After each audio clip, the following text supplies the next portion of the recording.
At 6:17 on a rainy Baltimore morning, a nurse with only $11.40 left in her bank account slid a paper cup of coffee across a hospital tray and whispered, "You are not invisible today."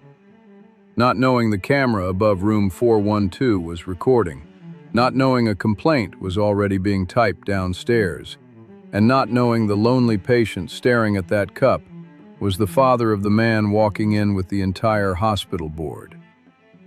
The coffee cost $3.89. Her rent was due in 4 days. Her shoes were splitting at the side. And by noon, everyone at Mercy Harbor Medical Center would know her name for the wrong reason. Before the story continues, subscribe if you believe small kindness can still change a life.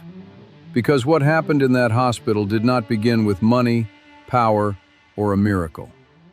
It began with a tired nurse, a lonely old man, and a coffee sleeve with 4 words written in black ink.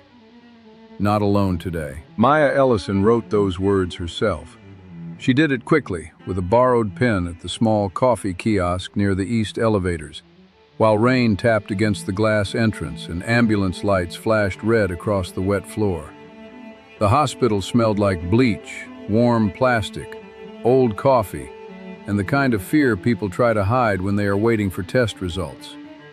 Maya was 34, black, soft-spoken, and known on the 4th floor for remembering things other people forgot. She remembered which patients needed the curtains open before breakfast. She remembered who hated grape gelatin. She remembered which old men pretended they were not scared when they were. She remembered which families smiled at doctors but cried in stairwells. But that morning, what she remembered most was that Walter Mercer had not had a visitor in 6 days. Room 412 sat at the end of the cardiac hallway, where the lights buzzed softly and the wall clock always seemed 5 minutes slow. Walter Mercer lay beneath a thin white blanket with his hands folded over his stomach. His skin was dark and weathered, his beard silver, his eyes sharp, even when his body looked tired. A small brown suitcase sat unopened near the window. A pair of polished black shoes rested neatly beside his bed, though his feet had swollen too much to wear them. On the side table was one object he touched every morning, an old brass coffee token. It was round, faded, and dented at the edge. One side had the words Harbor Bean Cafe. The other side had a tiny sailboat stamped into the metal. Maya noticed it on her first day assigned to him. Most nurses would have seen an old coin. Maya saw a memory. Walter never asked for much. He refused extra pillows. He said no to television. He answered questions with, "Yes, ma'am," and "No, ma'am," as if illness had not taken his strength, but had taken his right to take up space. Only one thing changed his face: coffee. Every morning at 6 o'clock, when the breakfast carts rolled past the hallway, Walter would turn his head slightly toward the smell. He never asked, he just looked.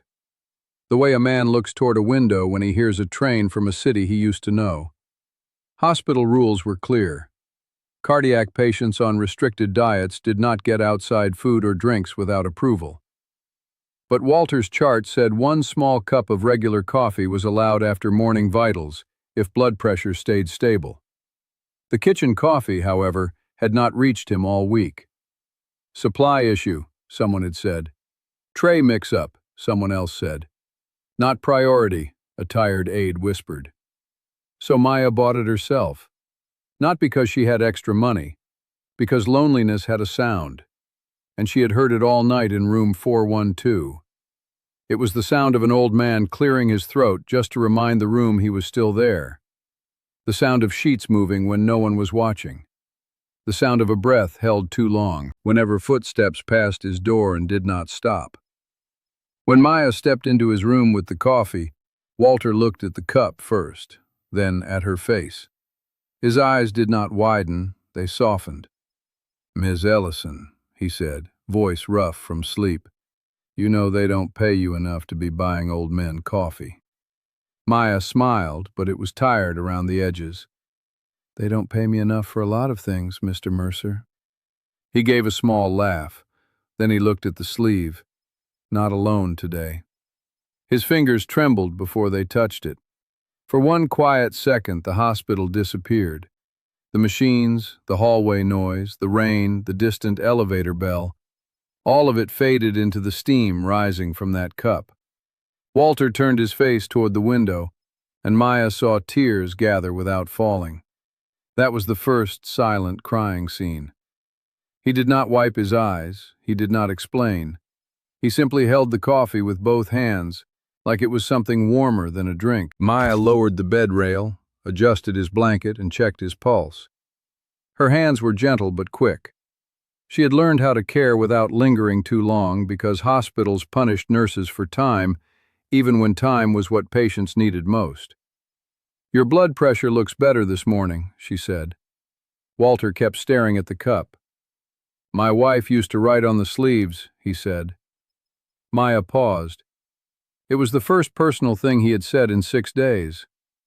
"What did she write?" Walter's thumb moved over Maya's words. "Depends on the day," he said. "Sometimes a Bible verse, sometimes a grocery reminder, sometimes just my name if she was mad at me." Maya smiled. Walter did too, but his smile broke before it reached his eyes. "What was her name?" Maya asked. "Ruth." The name came out carefully, like it had been wrapped in cloth for years. "She passed?" 12 years ago, Walter said. "But some people leave the room and still sit with you." Maya looked down. She understood that too well. Her own mother, Denise Ellison, had been gone 9 years. But there were mornings when Maya still turned her head before leaving for work, expecting to hear her mother say, "Take your lunch, baby. Pride don't fill a stomach." Maya had not packed lunch that day. There was only 1 boiled egg in her fridge and a half jar of mustard. Still, she had bought coffee for Walter. Because people who know hunger do not always become hard. Sometimes they become careful. She made a note in his chart about the approved coffee. She wrote the blood pressure reading. She did everything properly. But someone had already seen the cup. Across the hall, Kendra Voss stood near the medication cart with a tablet tucked under her arm and a frown pulling her mouth tight. Kendra was the unit supervisor on the 4th floor. She was black, 46, always pressed, always polished, always carrying the expression of a woman who had learned that one mistake could cost an entire department. Her hair was twisted into a tight bun, her badge sat straight, her shoes never squeaked. She was not cruel, but she was tired in a way that made compassion look inefficient. And that morning, the hospital board was coming. Mercy Harbor Medical Center had failed 2 patient satisfaction audits. A private donor group was threatening to pull funding. Rumors of staff cuts floated through the break rooms like smoke. Everyone had been warned. No bending rules. No personal purchases. No unapproved gifts. No emotional entanglements. Kendra saw the coffee sleeve in Walter's hand. She saw Maya beside him. And she saw risk. By 8:10, Maya was called into the small supply office behind the nurses' station. The room smelled like printer toner and latex gloves. Boxes of gauze lined the wall.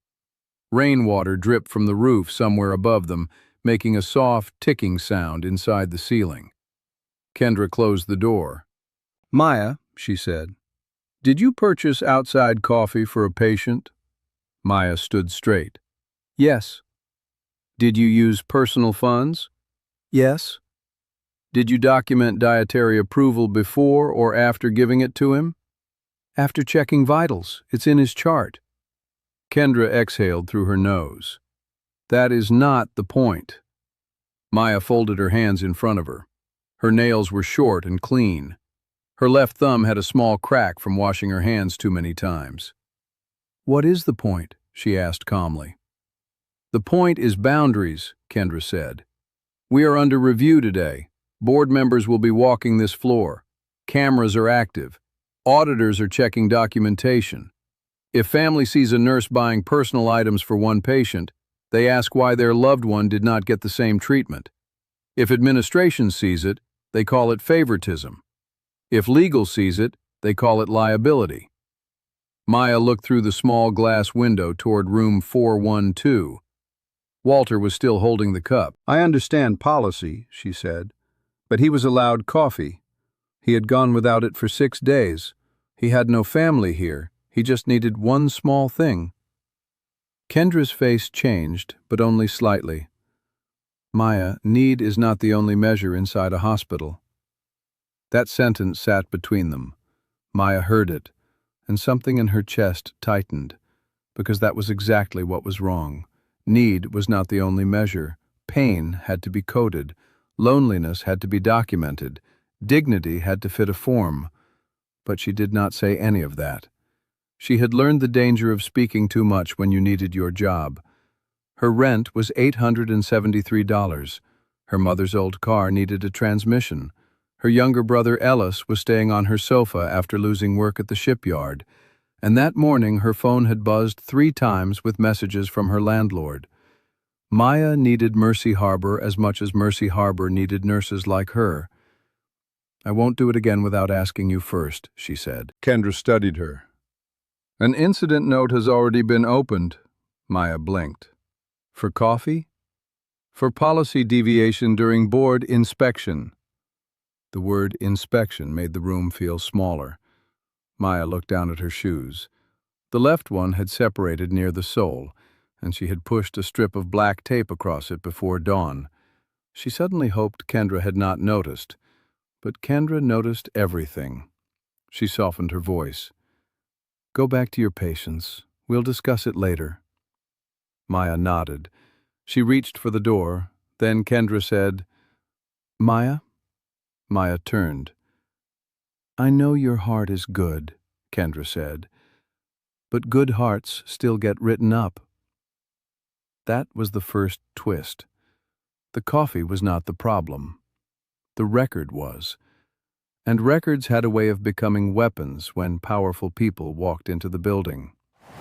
Outside, the hospital was waking into chaos. Doctors moved in clusters. Maintenance workers polished floors already clean. A woman in a navy suit carried folders near the elevator. Security. Guards checked visitor badges with sharper voices than usual. At the main entrance, 3 black SUVs pulled beneath the awning. Rain slid down their tinted windows. The first door opened. Andre Mercer stepped out. He was 42, tall, black, controlled, wearing a dark charcoal suit and a blue tie with a tiny silver pin at the knot. He had the kind of face people trusted in boardrooms and feared in negotiations. He was not loud. He did not need to be. Behind him came 7 board members, 2 lawyers, a community liaison, and a hospital photographer who kept lowering his camera whenever Andre looked his way. Andre Mercer was the new chair of the Mercy Harbor Oversight Board. He had made his fortune building rehabilitation clinics across Maryland and Virginia. Newspapers called him a healthcare visionary. Staff called him the man who could save Mercy Harbor or shut half of it down. What most people did not know was that Andre had not visited the 4th floor of any hospital in 12 years. Not since his mother died in one. Not since his father failed to come home in time. Not since grief became blame and blame became silence. Andre had been told the review would start with finance, then patient care, then staffing. He had not expected the smell of hospital coffee to hit him so hard in the lobby. For 1 second, his polished expression slipped. His mother, Ruth Mercer, had loved hospital coffee. Not because it tasted good. Because, she used to say, even bad coffee means somebody is still waiting. Andre pushed the memory away. He had trained himself to do that. The board moved toward the elevators. On the 4th floor, Maya helped a diabetic patient sit up, answered a call light, found a missing hearing aid inside a pillowcase, and cleaned spilled orange juice from a tray table because housekeeping was short again. She did not know Andre Mercer had entered the building. She did not know Walter had heard his son's name from a television news story 3 months earlier and turned the volume down with shaking hands. She did not know Walter's old brass coffee token had once belonged to Ruth. She only knew room 412 felt quieter than before. When Maya returned, Walter had finished half the coffee. His eyes followed the hallway. "You expecting someone?" she asked. "No," he said too quickly. Maya adjusted the monitor lead on his chest. "Sometimes people say no when they mean yes." Walter looked at her. "You always talk like that?" "Only to stubborn patients." "Then you must talk all day." She smiled. Walter did too, then coughed softly. Maya handed him water. He took it, drank slowly, then said, "You got children, Miss Ellison?" "No." "Good." The word landed strange. Maya looked at him. Walter shook his head. "I don't mean it like that. Children are blessings, but they also become mirrors. One day they look at you and you see every place you failed." Maya did not answer. She checked his IV site. Walter stared at the coffee cup. "I have a son," he said. Maya moved carefully. "Does he know you're here?" Walter's jaw tightened. "No." "Would you like us to call him?" "No." The answer came so fast it had roots. Maya did not push, but she saw the way his hand closed around the brass token. A man refusing family does not always mean he stopped loving them. Sometimes it means he cannot bear the door closing again. By 10:35, the board reached the 4th floor. Kendra gathered staff near the nurses' station. Everyone stood a little straighter. Scrub tops were smoothed. Name badges were adjusted. The hallway suddenly became a stage. Andre Mercer walked beside the hospital's CEO, Malcolm Reed, a gray-bearded black man whose smile had been practiced for donors but looked strained under fluorescent lights. "4th floor cardiac and step-down," Malcolm said. "High demand, high pressure, but strong patient outcomes." Andre nodded. "Patient outcomes are numbers," he said. "I want to understand patient experience." Malcolm's smile thinned. "Of course." That was when a raised voice came from near room 409. Not screaming, not dramatic, just sharp enough to make everyone turn. A visitor in a camel coat stood near the nurses' station holding a paper meal ticket. "My aunt has been waiting 40 minutes, she said. "But apparently nurses have time to buy boutique coffee for favorites."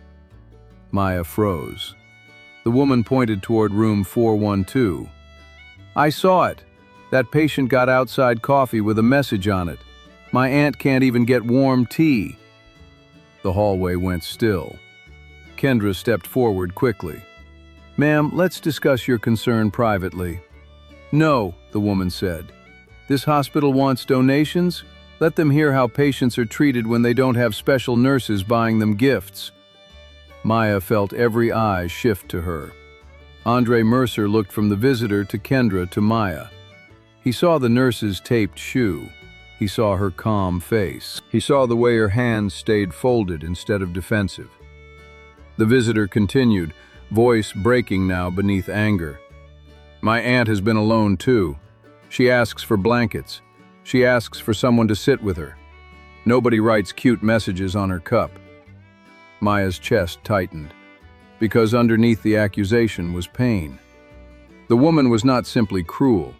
She was scared her aunt did not matter. Maya stepped forward.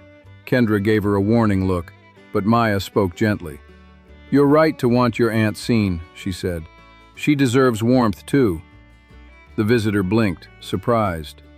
Maya continued. "I bought Mr. Mercer coffee because his chart allowed it and he had missed it for several days. But that does not mean your aunt should be ignored. Let me check on her now." The hallway stayed silent. Maya did not defend herself first. She defended the patient. Andre noticed. So did Walter from his bed. So did a little girl standing beside Andre, half hidden behind his coat. Her name was Nia Mercer. She was 9, with 2 puff ponytails, a yellow raincoat, and serious eyes that noticed too much.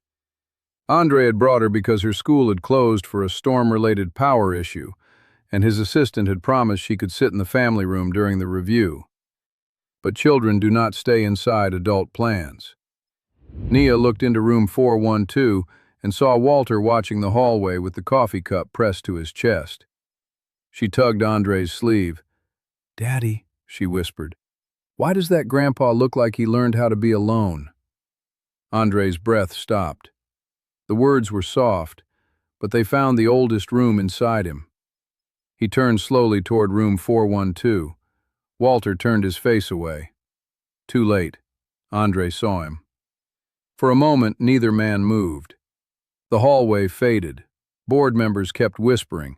The visitor kept holding the meal ticket. Kendra kept staring at Maya. But Andre Mercer saw only the old man in the bed, the silver beard, the stubborn mouth, the brass token in his hand. His father, Walter Mercer. The father he had not spoken to in 12 years. The father he had blamed for his mother's final lonely hours. The father he believed chose pride over family. And there Walter sat, holding coffee bought by a nurse who could barely afford it. Andre did not step inside. Walter did not call his name. The silence between them was not empty. It was full of every word they had refused to say. That was the second twist. The lonely patient was not just lonely. He was hidden in plain sight from the man powerful enough to change the hospital. Maya sensed something shift, but she did not know what it was. She only saw Andre's face go still in a way that did not look professional anymore. Kendra moved beside her. "Maya," she whispered, "go check room 409. Maya nodded and went. Her dignity stayed with her even as whispers followed. Inside room 409, the visitor's aunt, Mrs. Alberta Jenkins, sat with her blanket twisted at her waist. Maya warmed a fresh one in the blanket cabinet, brought tea from the unit pantry, and apologized without making excuses. "I know everybody is stretched," Mrs. Jenkins said, her voice thin. "But sometimes old people don't ask twice because we're scared the first ask was too much." Maya tucked the blanket around her. No ask for comfort is too much. As soon as she said it, she felt the sentence settle in her own heart. No ask for comfort is too much. It would come back later. At 11:20, Kendra asked Maya to take her lunch early. Maya knew what that meant. It meant disappear until the board moved on. She walked to the staff break room, but she did not eat. Her lunch bag held only a small orange and 2 crackers wrapped in a napkin. She sat at the corner table near the vending machine and opened her banking app. Available balance, $7.51. The coffee had dropped it below 10. She stared at the screen until the numbers blurred. Then her phone buzzed. Landlord. "Maya, I need a payment plan today. I cannot keep waiting." Another message from Ellis. "Sis, I got an interview Friday. I promise I'll help soon." Maya closed her eyes. She did not cry loudly. She did not cover her face. She just sat there, silent, with tears sliding down her cheeks while the vending machine hummed beside her and somebody's forgotten soup turned slowly in the microwave. That was the second silent crying scene. Nobody saw it, or so she thought. Outside the half-open break room door, Andre Mercer had stopped. He had stepped away from the board under the excuse of taking a call. He did not mean to look inside, but he saw Maya wipe her face with the back of her wrist, inhale once, and stand as if nothing had happened. He saw the orange. He saw the taped shoe again. He saw a nurse who had bought coffee for his father and then sat down to a lunch that could not fill a child. Something inside him shifted with shame. Not guilt yet. Guilt comes when truth has a name. This was only the beginning. Andre returned to the hallway before Maya noticed him. The board tour continued, but his mind stayed in 2 places at once. In room 412, where his father lay alone. In the break room, where a nurse cried quietly over $7.51. At noon, the hospital held a small board meeting in the family education room near the West Wing. There were folding chairs, a projector, a table with bottled water, and a tray of pastries nobody touched because everyone was too nervous. Kendra presented staffing numbers. Malcolm presented budget losses. The legal officer presented risk reports. Andre listened. Then a board member named Victor Hale cleared his throat. We also received a live incident note this morning, he said, tapping his tablet. A nursing staff member purchased outside coffee for a patient during inspection hours. It created a family complaint in the hallway. Kendra's face tightened. Maya was not in the room, but her name was on the screen. Maya Ellison, RN. Policy deviation, personal purchase, potential favoritism concern. Andre read the words. They looked clean. That was the danger of reports. They made a human moment look like a violation. Victor continued. This may seem small, but culture issues often show in small behaviors. Boundary problems, inconsistent service, lack of managerial control. Andre looked up. Was the patient medically allowed coffee? Kendra answered carefully. According to chart notes, yes. Was the coffee harmful? No. Was the complaint about harm? No, it was about fairness and perceived favoritism. Andre leaned back. And what did Nurse Ellison do when confronted? Kendra hesitated. She offered to check on the complaining visitor's aunt. Did she argue? No. Did she embarrass the visitor? No. Did she neglect her duties? No. Victor looked annoyed. Chairman Mercer, with respect, the issue is not whether the coffee harmed someone. The issue is that personal gestures create inconsistent care. Andre's jaw tightened. Inconsistent care, he repeated. Or visible care. The room went quiet. Malcolm shifted in his chair. Andre looked at the incident note again. Not alone today. The words were attached as a photo. Someone had taken a picture of the coffee sleeve. Andre stared at it. His mother's handwriting flashed in his memory. Ruth used to write notes on his lunch bags when he was little. Don't let hard people make you hard. He had forgotten that sentence for 30 years. Or maybe he had buried it. A message came to Andre's phone. It was from his assistant. Sir, your daughter is still in the family room. She asked if she can draw. Andre typed back, yes. Then another message appeared. She says the old man in 412 has your eyes. Andre locked the phone. His hands were steady, but inside, something had begun to crack. Meanwhile, Maya returned from lunch and found Walter's room empty. The bed was there.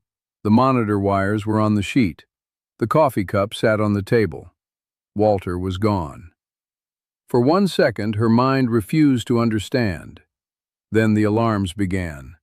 A monitor chirped from the wall. Down the hall, a volunteer said, Is somebody supposed to be walking without assistance? Maya moved fast. Mr. Mercer? No answer. She checked the bathroom. Empty.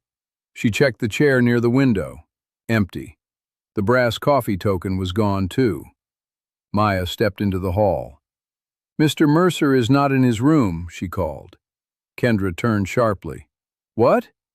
He's not in his room. The board meeting ended at the same moment because a code yellow alert sounded overhead. Missing vulnerable patient, 4th floor, cardiac wing.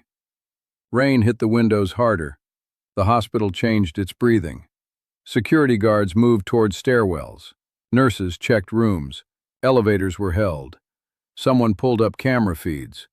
A patient transport worker said he had seen an older man in a robe near the chapel corridor. Maya's pulse hammered, but her voice stayed steady. He has swelling in both legs, recent chest pain, and he may be confused from lack of sleep. He's carrying a brass token. He may head toward the smell of coffee or quiet places. Kendra stared at her. You know that? Yes. How? I listened. That was the thriller scene, not violence, not danger for drama, a real hospital fear. An old man, sick and proud, moving through a maze of elevators and locked doors during a storm, while powerful people searched for policies instead of a person. Andre heard the alert and stood so quickly his chair scraped the floor. Malcolm touched his arm. Mr. Mercer, security will handle. Andre was already walking. Maya reached the chapel corridor first. It was dim, with stained glass windows turning gray rain into blue shadows. A small prayer room sat beside the old vending alcove. The coffee machine there had been broken for months, but the smell of burnt ground still clung to the corner. Walter sat on a bench near the chapel door, breathing hard. His hospital robe hung loose at one shoulder. His bare feet were in non-slip socks. The brass token was pressed in his palm. Maya slowed before approaching. No sudden movements, no scolding, no fear in her voice. "There you are," she said softly. Walter did not look up. "I just needed to see the chapel." "You scared us." "I didn't mean to." "I know." His shoulders shook once. "I heard his voice." Maya knelt in front of him. "Whose voice?" Walter closed his eyes. "My boy." Maya's breath caught. Andre stopped at the end of the corridor. He heard it. Walter did not see him yet. Maya did. Her eyes moved from Walter to Andre, then back. The entire hallway held its breath. Walter whispered, "I thought I was ready. 12 years telling myself if I saw him, I'd be ready. Then I heard him talking like a man who owns rooms, and I was still just the father who failed to walk into one." Andre's face changed. Maya understood enough to stay quiet. Walter rubbed the brass token with his thumb. "Ruth told me to call him," he said. "Before she passed, she said, 'Don't let our son inherit silence.' But I did. I let him inherit it." Andre's eyes filled, but he did not step forward. Maya reached for Walter's wrist to check his pulse. "Let's get you back to bed first." Walter looked at her. "You got a way of making a man obey without taking his pride." Maya smiled sadly. "My mother taught me that." "What was her name?" "Denise." Walter's hand went still. The name struck him. Not loudly, deeply. He looked at Maya more closely. "Denise Ellison?" Maya froze. "Yes." Walter's eyes filled again. He looked down at the token. "I knew your mama." Maya felt the floor tilt. Andre, still unseen by Walter, watched Maya's face. "My mother worked here," Maya said slowly. "Environmental services. Night shift." Walter nodded. "Third floor. She used to sing while mopping. Not loud, just enough to tell the hallway it wasn't empty." Maya could not speak. That was a clue she did not know she had been waiting for. Walter looked toward the chapel. "She brought you here once. You were little, maybe 8, wearing red sneakers with white stars. You sat outside the vending room doing homework while she worked overtime." Maya remembered the red sneakers. She had not thought of them in years. Walter continued, voice trembling. "She was proud of you. Told everybody you were going to be a nurse. Said you had hands that didn't rush people." Maya swallowed hard. "My mother never told me about you." "She had no reason to." Walter closed his fist around the token. "I was just night security back then." Andre lowered his eyes. He had never known his father worked security at Mercy Harbor after leaving the docks. Walter looked at Maya with a grief that seemed older than the building. "Your mother helped my Ruth more than once when Ruth was sick. Brought blankets, sat with her when I was working double shifts. After Ruth died, Denise still checked on me. Said grief needed witnesses." Maya's throat tightened. Grief needed witnesses. Her mother would have said that. Walter's breathing became uneven. Maya stood. "We need to get you back." This time Walter nodded. When he tried to rise, his knees buckled. Maya caught him under the arm. Andre moved forward instinctively. "Dad." The word broke open the hallway. Walter went still. Maya stepped back just enough to give them space, but stayed close enough to keep Walter steady. Walter did not turn immediately. When he did, his face looked both older and younger. Andre. No one spoke. Rain tapped against stained glass. The hospital alert continued faintly overhead until someone canceled it. Andre stared at his father's hospital robe, his swollen feet, his trembling hands. All the speeches he had rehearsed across 12 years disappeared. The only words left were small. "Why didn't you call me?"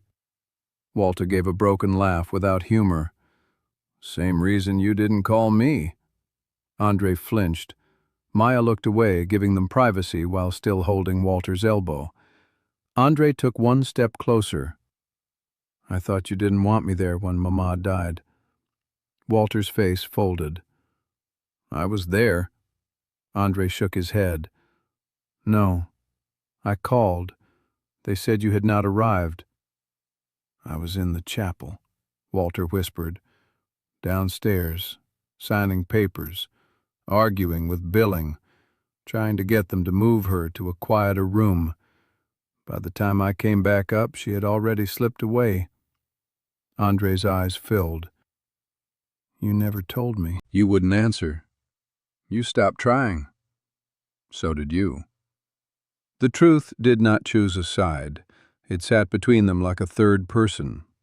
Maya felt tears in her own eyes, but she kept her hand steady. Walter whispered, "Your mama died thinking we would hold each other.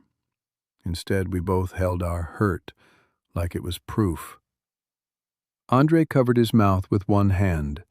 For the first time since entering the hospital, he did not look powerful. He looked like a son. Then Nia appeared at the corridor entrance, holding a drawing pad against her yellow raincoat. Kendra tried to stop her, but Andre shook his head gently. Nia walked slowly to Andre's side. She looked at Walter. "Are you my grandpa?" Walter's face broke. "Yes, baby," he whispered, "if you'll have me." Nia looked at his bare hospital socks, then at the brass token. "Daddy said grandpas tell stories," she said, "but nobody told me yours." That line broke him. Walter began to cry silently. Andre did too. Maya looked down. Some reunions are not loud. Some are two grown men standing in a hospital corridor, ashamed of how long they waited, while a child tells the truth without knowing she is holding a knife made of innocence. Kendra arrived with a wheelchair. Maya helped Walter sit. Andre reached for the chair handles. Kendra almost objected, then stopped. The chairman of the board pushed his father back to room 412. The hallway watched. Nobody spoke. Not because they were afraid, because the moment deserved quiet. By 2 o'clock, Walter was back in bed. His vitals stabilized. His chart was updated. Security closed the alert. The board inspection schedule fell apart completely. But something more important had begun. Andre stayed in Walter's room with Nia for 23 minutes before returning to the board. 23 minutes was not enough to repair 12 years, but it was enough to open a door. When Andre entered the education room again, the air changed. Board members sat stiffly. Kendra stood near the wall. Maya had been called in too, though nobody had explained why. She stood beside the door, hands folded, prepared for discipline. Andre looked at the incident note on the screen. Then he looked at Maya. "Nurse Ellison," he said, "can you tell this board why you bought my father coffee?" The room went still. My father. Kendra's mouth parted slightly. Victor Hale looked down at his tablet. Maya kept her voice calm. "Because he was allowed to have it. Because he had been missing it. Because he had no visitors. And because sometimes a small comfort keeps a patient connected to the day." Victor shifted. "But you understand how that could appear unfair to other patients?" "Yes," Maya said. "It did appear unfair. And the visitor who complained was not wrong to want her aunt seen. The problem was not that one patient received kindness. The problem was that kindness looked rare enough to cause anger." Andre leaned forward. The room absorbed the sentence. Maya continued. No patient should have to be lucky enough to get the nurse who notices. Comfort should not depend on who has spare change. Kendra's face changed. Not anger, recognition. Maya looked at her supervisor, then back at the board. I should have asked before purchasing it, I understand that. But I will not apologize for noticing loneliness. I will apologize for living in a system where noticing it can look like breaking rules. Nobody moved. The words did not sound rebellious. They sounded true. Andre looked around the room. "This is the sentence I want in the minutes," he said. Malcolm nodded slowly. Victor frowned. "With respect, Chairman Mercer, we still have compliance requirements." Andre turned to him. "Compliance without humanity is just paperwork wearing clean shoes." The room went silent again. Maya looked down at her taped shoe and almost smiled despite everything. Andre noticed. A small sadness crossed his face. He turned back to the board. "We are not ignoring policy. We are asking what kind of policy makes staff afraid to offer approved comfort. We are asking why a nurse had to spend her last dollars to provide something the hospital should have provided. We are asking why one family's complaint revealed not a nurse's failure, but a gap in our care." Kendra spoke quietly. "He's right." Everyone looked at her. Kendra clasped her hands. "I opened the incident note. I believed I was protecting the unit. But Nurse Ellison did what I tell new nurses to do before the audits scare it out of them. She saw the person." Maya blinked. Kendra swallowed. "My staff is stretched so thin that warmth has become extra. That is on leadership too." It cost Kendra something to say that. Maya knew it. Andre looked at Malcolm. "How many patient comfort requests were missed last month due to staffing or supply gaps?" Malcolm hesitated. "We track formal complaints." "That is not what I asked." The CEO looked at his papers. "We do not have a clean number." Andre nodded. "Then we have been measuring the wrong silence." That became the moral phrase. We have been measuring the wrong silence. It returned more than once. Because hospitals are full of sounds. Machines, footsteps, announcements, carts, phones. But the most dangerous sound is sometimes the one nobody records. A patient not asking again. A family too tired to complain. A nurse crying in a break room and then returning to work. A father not calling his son. At 3:30, Maya was sent back to the floor while the board continued privately. She expected discipline later. Instead, she found Walter awake, Nia sitting beside his bed with crayons, and Andre standing near the window. The rain had slowed. Nia had drawn 3 figures, one old man in a bed, one tall man in a suit, one nurse holding a coffee cup. Above them she had written in uneven letters, "Not alone today." Maya pressed her lips together. "That's beautiful," she said. Nia looked serious. "Daddy says I spell alone, right?" "You did." Walter's eyes shone. "She got Ruth's forehead," he said. Andre laughed softly. "She got your stubbornness." Walter looked at him. "Maybe she'll use it better." Andre's smile faded. Maya checked Walter's IV. Andre watched her. "I owe you an apology," he said. Maya shook her head. "You don't?" "I do. I saw you being questioned, and I let the room make you small before I understood what you had done." Maya adjusted the tape on Walter's line. "I wasn't small." Andre accepted that. "No," he said. "You weren't." Walter looked between them. "This girl's mother used to work here."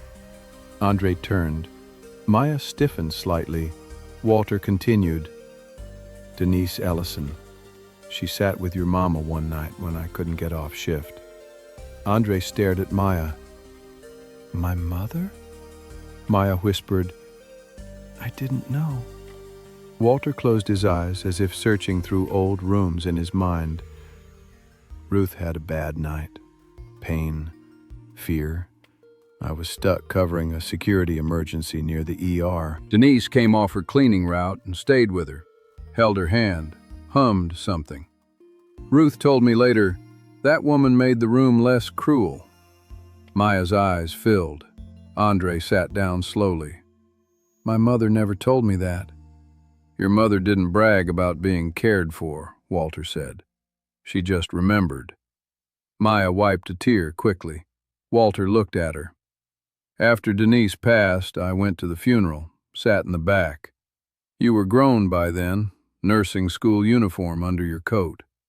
Maya remembered very little from that day beyond the smell of lilies and rain. Walter said, I wanted to speak to you, but grief makes cowards out of old men. Maya shook her head. You came. That matters. Walter reached toward his suitcase. Andre helped open it. Inside were folded shirts, a Bible, a small frame wrapped in cloth, and a stack of old envelopes tied with a rubber band. Walter's hands trembled as he lifted one envelope. Your mama wrote me once, he said to Maya. Asked if I knew of any scholarship programs. Said you had passed your entrance exam but needed fees for books. Maya stopped breathing. Walter held out the envelope. I didn't have much. I had just buried Ruth. But I sent what I could. No name, just money order. Maya stared. How much? $312. Her hand flew to her mouth. The number hit like a bell. $312. She knew that amount. Her mother had called it a blessing. Maya had been 22, ready to postpone nursing school because her books and lab kit cost more than they had. Then an envelope came with no return address. $312 exactly. Her mother had cried at the kitchen table. Maya had used the money to buy her first stethoscope, 2 used textbooks, white shoes, and a cheap watch with a second hand. That watch was still in her drawer. She had never known who sent the money. Walter's eyes filled. You became a nurse? Maya could barely speak. Yes. Then Ruth's coffee money finally found its way home. Andre looked confused. Walter smiled through tears. Ruth kept a coffee tin, spare cash, quarters, ones, tips from sewing jobs. Said small money should do soft work. After she died, I couldn't throw the tin away. I used part of it for Maya's books. Maya sat down in the chair because her knees weakened. The room blurred. She had bought coffee for a lonely patient with her last dollars, but years before, that lonely patient had quietly helped buy the books that made her a nurse. That was the big reveal. That was why the coffee mattered. It was not charity moving downward. It was kindness returning in a circle. No one in the room rushed to speak. The silence needed space. Maya covered her face with one hand, then lowered it. My mother said it came from an angel. Walter shook his head. No, just a broken man with a coffee tin. Maya looked at him. You weren't broken to us. Andre turned toward the window. His eyes were wet. He had spent years thinking his father's silence meant absence. Now he was learning silence had hidden sacrifices too.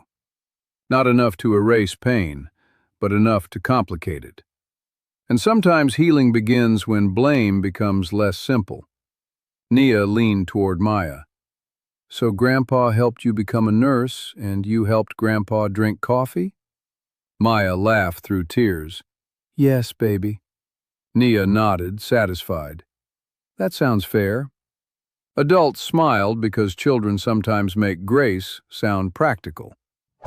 At 4:45, the board reconvened with a different tone. Andre did not announce a miracle donation. He did not fire everyone dramatically. He did not hand Maya a check in front of cameras. That would have been easy, and humiliating in another way. Instead, he asked questions that made people uncomfortable. How many patients had no visitors? How many comfort items were restricted because of supply shortages? How many nurses skipped breaks? How many incident notes punished judgment instead of studying system failure? How many family complaints were really grief speaking in the wrong direction? Mercy Harbor had numbers for infection rates, readmission rates, and billing denials. It had no numbers for loneliness. So Andre proposed something different. A patient dignity fund, not controlled by donors for publicity, but by a small committee of nurses, social workers, chaplains, and patient advocates. A comfort cart with approved items: coffee, tea, warm socks, puzzle books, lotion, reading glasses, stamped postcards, phone chargers, small notebooks, and soft blankets. A no-visitor alert in the chart that did not shame families but helped staff know who might need extra human contact. A nurse discretion policy that protected documented acts of approved comfort. A staff hardship pantry with food, transit cards, shoe vouchers, and emergency support, accessed privately through employee health so nobody had to cry over an orange in a break room. Kendra listened with her eyes lowered. Maya was not in the meeting, but her life was.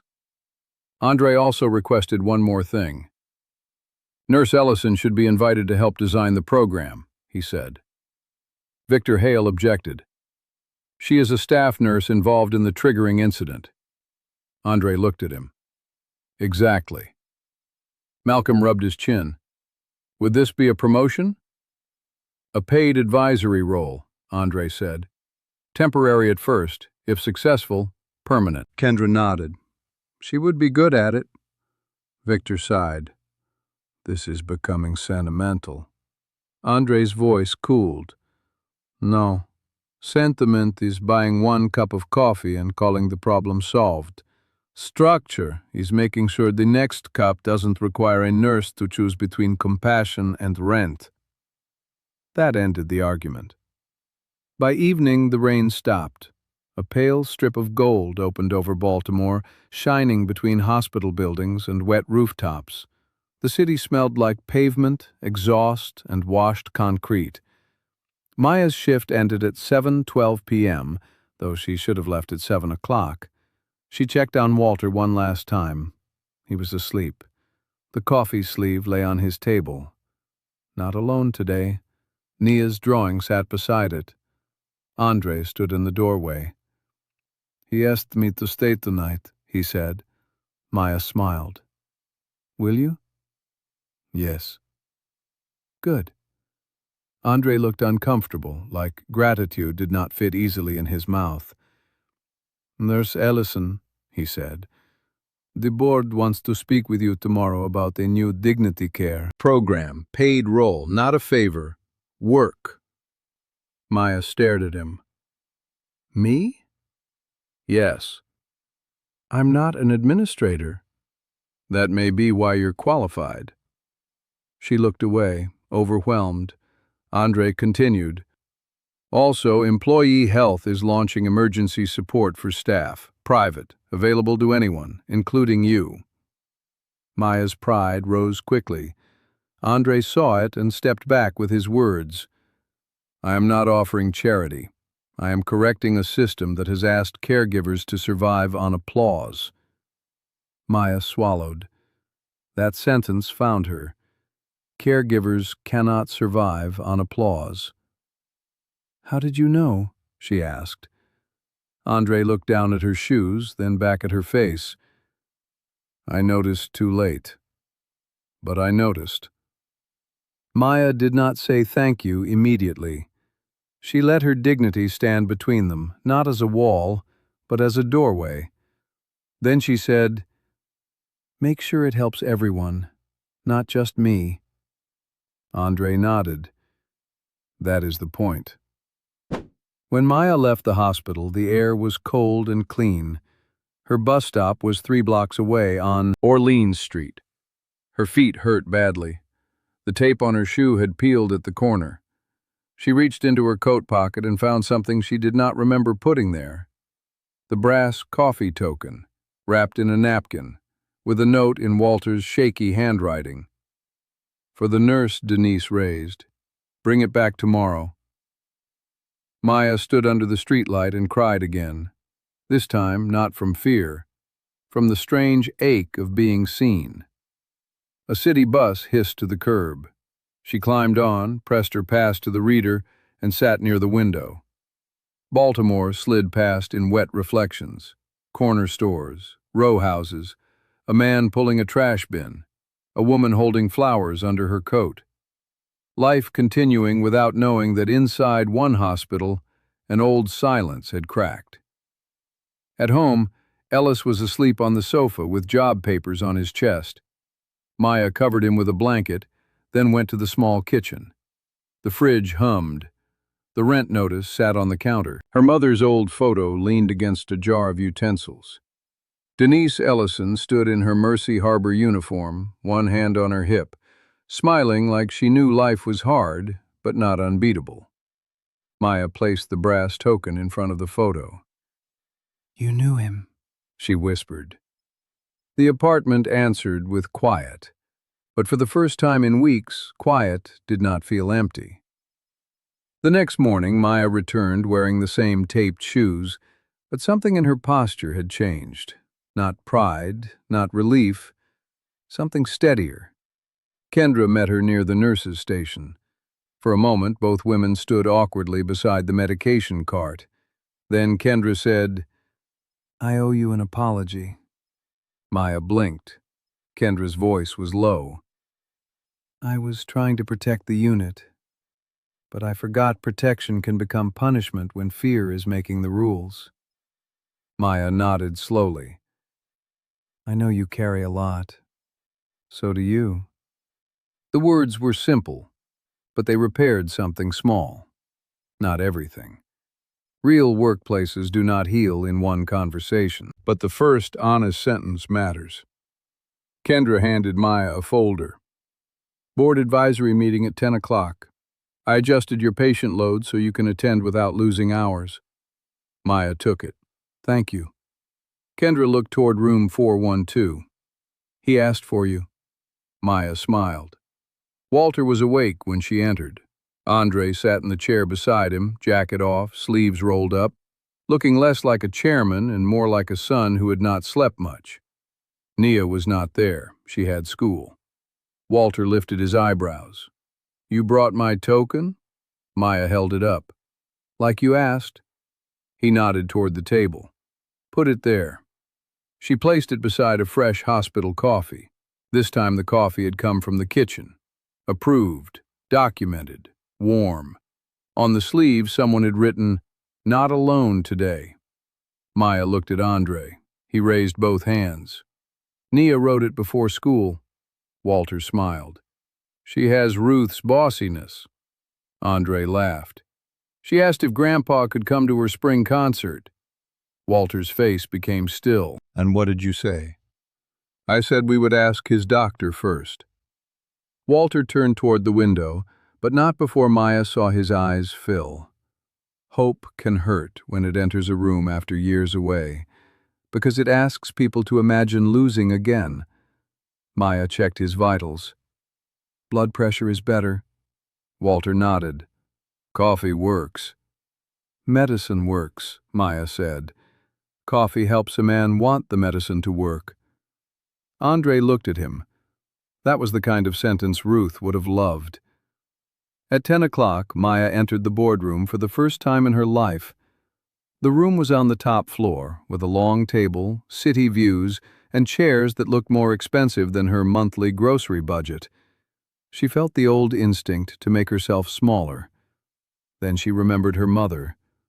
Hands that don't rush people. She sat straight. Andre opened the meeting. We are here to design a system where dignity is not random. Maya listened as administrators discussed budgets and compliance. Some spoke sincerely, some spoke in polished circles. Victor still looked doubtful. Malcolm seemed cautious but open.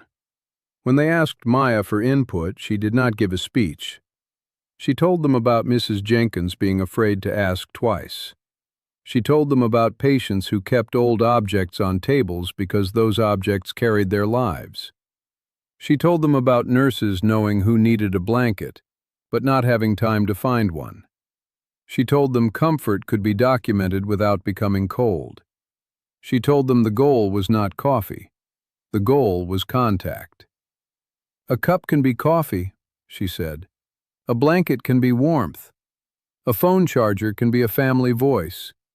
A postcard can be proof somebody still has a place to send love. Small things are not small when a person is scared." The boardroom was quiet. Maya continued.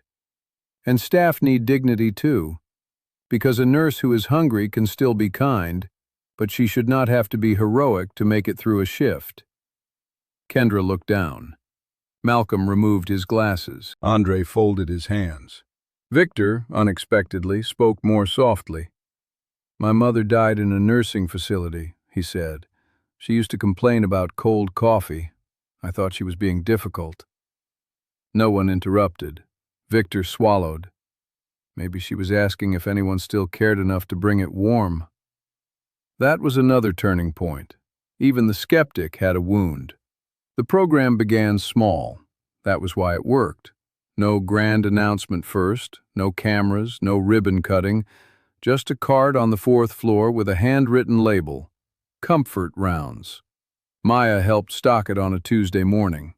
Warm socks in one bin, reading glasses in another, tea bags, approved coffee sleeves, small note cards, a clipboard for documentation, a list of dietary restrictions taped inside the lid. Kendra assigned volunteers. Social work added no visitor flags. Chaplains offered short visits. Nurses could request comfort items without fear of write-up, as long as they documented them properly. Families noticed, not because everything became perfect, because someone had finally admitted imperfection out loud. Mrs. Jenkins got warm tea before asking. A veteran in room 405 received a stamped postcard and mailed one sentence to his sister in Richmond. "Still here." A woman waiting for surgery borrowed a phone charger and cried when her daughter answered. A man who had not spoken all morning accepted lotion for his cracked hands and whispered, "My wife used to do this." Small things, not small at all. Maya still worked hard. Her feet still hurt. Her brother still needed a job. Her rent did not vanish by magic. But Employee Health called her privately and helped arrange a small emergency grant from the new Staff Support Fund, plus a payment plan with her landlord through a community partner.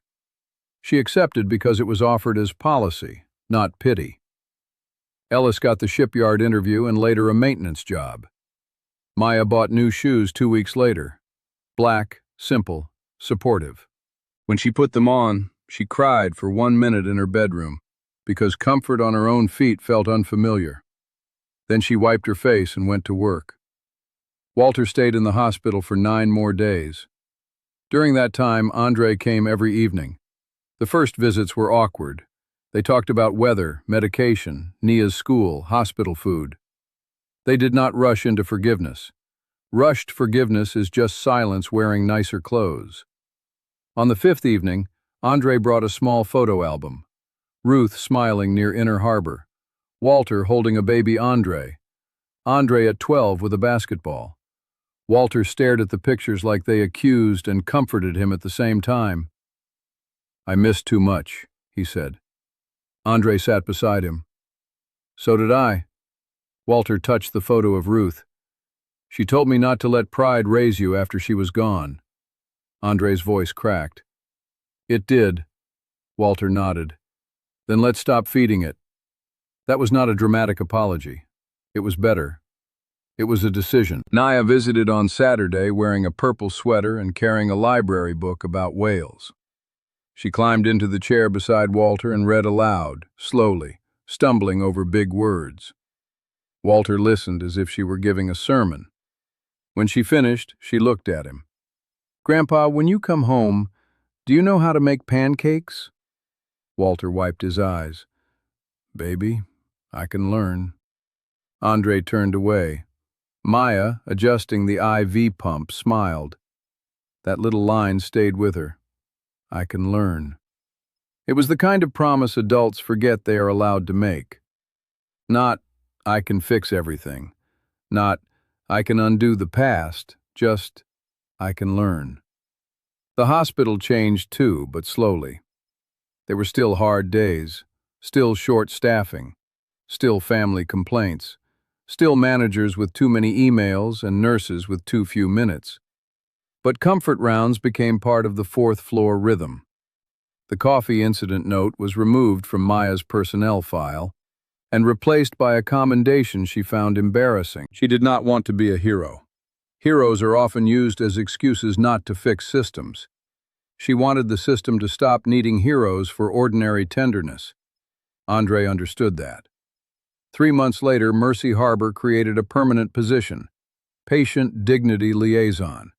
Part-time at first, then full-time after funding stabilized. Maya applied, interviewed, and accepted with one condition. "I still want bedside shifts," she said. Malcolm looked surprised. "Most people would move away from the floor." Maya shook her head. "If I stop touching the work, I'll start talking about it like it's theory." Andre smiled slightly. "Approved." Kendra became one of the program's strongest defenders. She trained new nurses differently now. She still cared about policy. But she added a sentence on orientation day. "If you see loneliness, document it, then answer it." Some new nurses laughed softly, thinking she was being poetic. She was not. She was being practical. Because loneliness changed blood pressure. Loneliness changed appetite.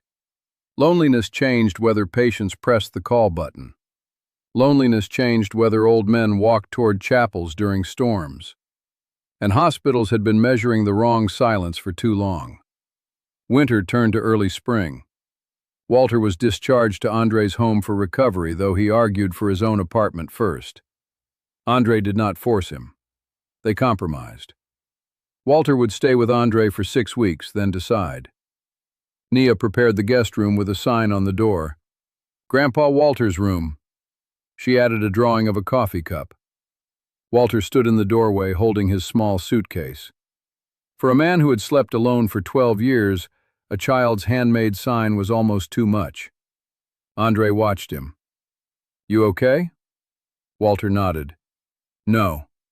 Andre smiled sadly. "Both can be true." Walter stepped inside. On the nightstand, Nia had placed a coffee sleeve. "Not alone today." Walter sat on the bed and covered his face.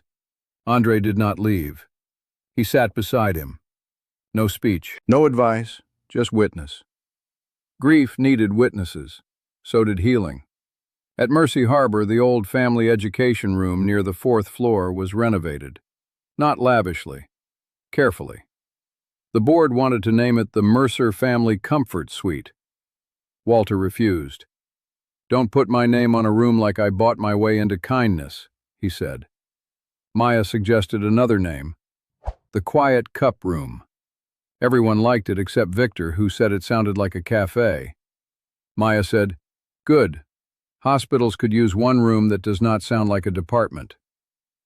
The Quiet Cup Room opened on a bright April morning. There was no big media event, just staff, a few patients, some families, and a table with coffee, tea, soft muffins, and fresh fruit. The room had warm lamps, comfortable chairs, a small bookshelf, a charging station, and a wall where visitors could leave notes for patients without visitors. On the center shelf sat a small glass frame. Inside was the original coffee sleeve.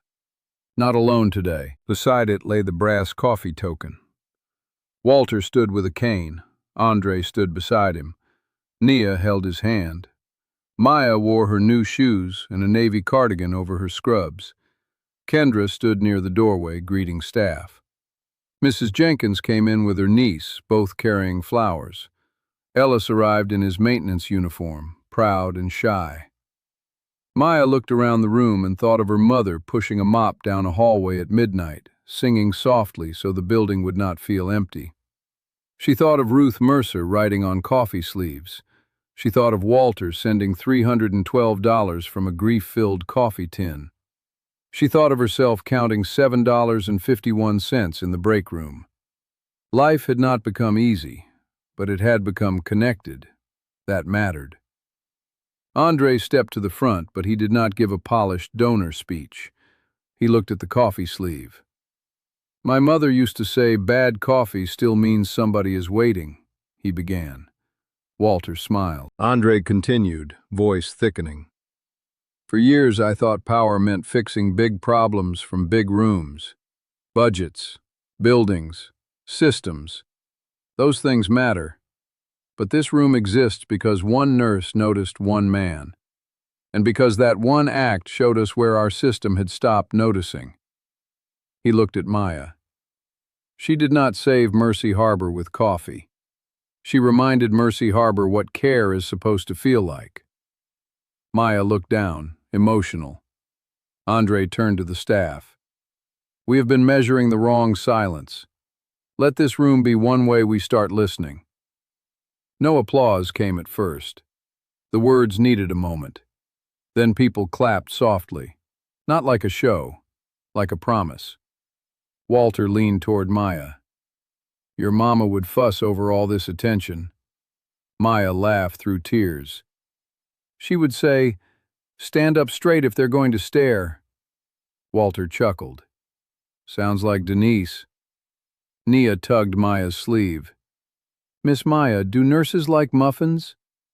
Yes, Maya said. Very much. Nia handed her one wrapped in a napkin. I saved you blueberry because Daddy said you skipped lunch before. Andre closed his eyes briefly, embarrassed. Maya accepted it. Thank you. Nia looked serious. You have to eat too. Helpers are people. The room went quiet around Maya. Helpers are people. Maya crouched to Nia's level. You're right. That line became another small truth in the hospital. Helpers are people. 6 months later, the quiet cup room no longer felt new. That was the best part. It had become normal. A daughter sat there charging her phone before calling relatives. A nurse drank water there after a hard code. A patient's husband wrote a note to his wife because he was too shy to say the words aloud. A lonely man from room 418 played checkers with a volunteer. Maya split her week between bedside nursing and dignity rounds. She carried a small notebook where she wrote what people asked for when they finally trusted someone enough to ask. Warm socks, a comb, prayer, a newspaper, a quiet chair, a phone call, a cup of coffee. Not one request was dramatic, but each one said, see me. Walter returned often as a volunteer after his recovery. He wore a cardigan, polished shoes, and his Mercy Harbor visitor badge like it was an honor. He pushed the comfort cart slowly, stopping at rooms where older patients stared too long at windows. He never forced conversation. He simply knocked and said, I'm Walter, I'm making quiet rounds. You need anything small that might not feel small today? Some people said no. He came back later. Because he knew no could mean not yet. Andre changed too, not overnight. Powerful people rarely become soft all at once. They have too many habits guarding them. But he began walking floors before meetings. He asked nurses what was missing before asking finance what was possible. He brought Nia to visit Walter on Sundays. He learned pancakes badly, then better. One Sunday, Walter sat at Andre's kitchen table, while Nia poured too much syrup on her plate. Andre burned the first pancake and swore under his breath. Nia giggled. Walter looked around the kitchen, at his son, at his granddaughter, at morning light on the counter. He touched the brass token Maya had returned to him after the quiet cup room opened. You know, he said, Ruth would say this pancake is a crime. Andre laughed. She would. Walter's smile faded gently. She would also say we got another morning. That counts. Andre placed a pancake on his plate. Yeah, he said, it counts. At Mercy Harbor, not everything was solved. That matters to say. Because real hope is not pretending broken things disappear. Real hope is watching people repair what they can, return the next day, and refuse to let the broken part become the whole story. The hospital still had budget meetings. Patients still got scared. Families still complained. Nurses still went home exhausted. But now, when someone said, "It's just coffee." Someone else answered, "No, it might be the thing keeping them connected." When someone said, "It's just a blanket," someone answered, "No, it might be the first time they felt warm all day." When someone said, "It's just a note," someone answered, "No, it might be proof they were not forgotten." And when a new administrator asked why Mercy Harbor spent money tracking comfort requests, Kendra said, "Because we already know what happens when we only track the loud pain." Maya heard about that and smiled for the rest of the afternoon. 1 year after the rainy morning, Maya arrived before sunrise for an early shift. The city was quiet. The hospital entrance reflected gold from the lobby lights. She stopped at the coffee kiosk near the east elevators, the same place where she had once counted coins and worried about rent. A new nurse stood in line ahead of her, young, nervous, rubbing her hands together. Her badge read Tasha Reed, RN. Her shoes were new, but her eyes looked like Maya's had once looked at the beginning of a hard day. The barista placed 2 coffees on the counter. Tasha reached for one, then checked her phone and frowned. Card declined. Her face flushed. "I'm sorry," she whispered. "Cancel it." Maya stepped forward. "I've got it." Tasha turned quickly. "No, please, I can—" "I know you can," Maya said gently. "And today I can too." She paid for the coffee. Not because Tasha was helpless, because helpers are people. Tasha blinked hard. "Thank you." Maya picked up a sleeve and wrote 4 words with a black pen. "Not alone today." Then she handed it to Tasha. The young nurse stared at it. Maya smiled. "Pass it on when you can." Tasha nodded, unable to speak. Maya carried her own coffee upstairs. As she passed the quiet cup room, she saw Walter inside, arranging sleeves beside the coffee station. He moved slower now, but with purpose. Andre stood near the window, reviewing papers, while Nia, taller than before, taped a new drawing to the wall. The drawing showed a hospital hallway, a nurse, an old man, a coffee cup. And above them, in careful letters, Nia had written, "We listen to quiet people here." Maya stood in the doorway. Walter looked up. "You coming in, Nurse Ellison?" "In a minute." She looked at the framed sleeve on the shelf. The old paper had faded slightly. The ink remained. "Not alone today." That was the full circle. The coffee had not made anyone rich. It had not erased grief. It had not magically repaired every wound. But it had opened a locked door between father and son. It had revealed an old kindness hidden inside a coffee tin. It had protected nurses from being punished for compassion. It had given lonely patients a room where silence could finally be heard. And it had taught everyone who entered Mercy Harbor one quiet lesson. Sometimes the smallest kindness is not small. Sometimes it is a receipt from the past. Sometimes it is a bridge back to family. Sometimes it is the first proof that a person still matters. So if you ever see someone sitting alone, do not measure the size of what you can give. Measure the silence your kindness might break.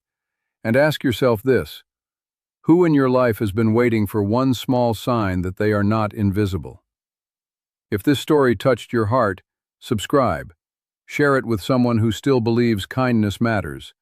And remember this final truth: a cup of coffee cannot heal the world, but in the right hands, it can remind one forgotten soul that the world has not completely turned away.